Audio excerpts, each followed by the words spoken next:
Good morning, class. Today we're going to be looking at topic 9.1, which is probability. The formula to find probability is success over total.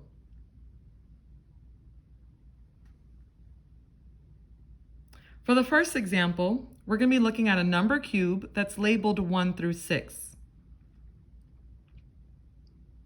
So if you take that number cube and you roll it, we want to find the probability that the cube will land on a number less than 4.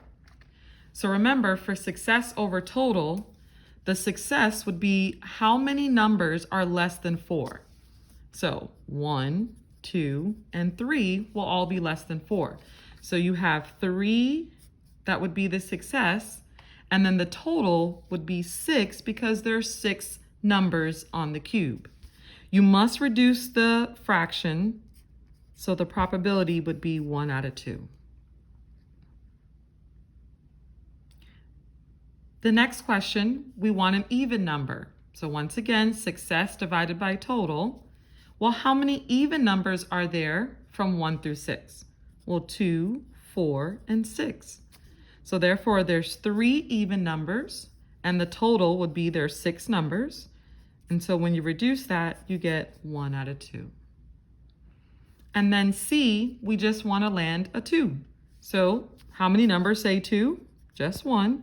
And so success would be 1, and the total number would be 6. So you have 1 out of 6 chances of it landing on a 2. And so that's how you find probability. Next, we're going to look at different types of probability. So we have the situation where there's independent events and dependent events. So for independent, that's when the outcome of one event does not affect the outcome of the other. So if you want the probability of A and B, you find the probability of A and you multiply it by the probability of B. For dependent events, the outcome of one event affects the outcome of the other. So for the probability of A and B occurring, you take the probability of A and you multiply it by the probability of B, given that A already occurred. So let's look at some examples of that. So we have a situation where you're given a bag of marbles. There's 2 red, 3 green, and 5 yellow marbles. We want to find what's the probability of picking 2 green with replacement. So if there's replacement, that means when we take the first one, we're going to put it back.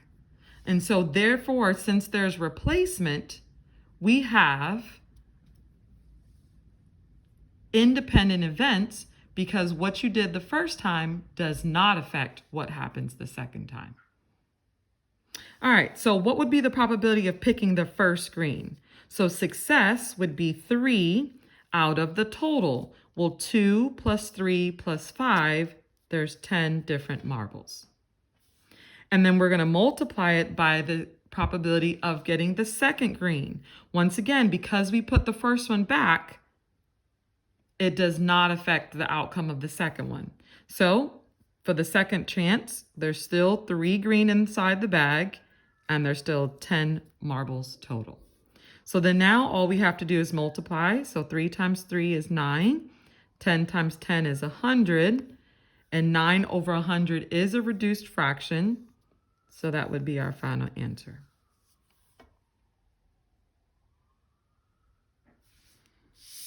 All right, let's look at another example. So we still have the same bag, 2 red, 3 green, and 5 yellow marbles. And we want to find the probability of picking 2 red without replacement. So now those will be dependent, because if I don't put back the first marble, I have 1 less marble in the bag. So that would be considered dependent events. All right, so what would be the probability of picking the first red? Well, there's 2 red marbles and there's 10 marbles in the bag. If I don't put that first red marble back, now there's only 1 red marble in the bag and there's only 9 marbles.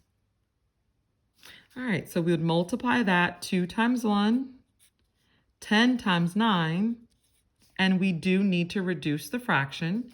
2 over 90 can be divided by 2 each, and we would end up with 1 over 45.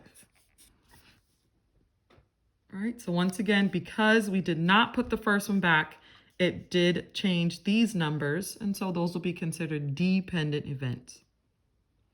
All right, let's look at another example. It says events A and B are independent. So what's the probability of event B? Well, if we recall, for independent, if we want the probability of A and B, you would take the probability of A and multiply it by the probability of B. Well, in this situation, all we have to do is write an equation and then solve it.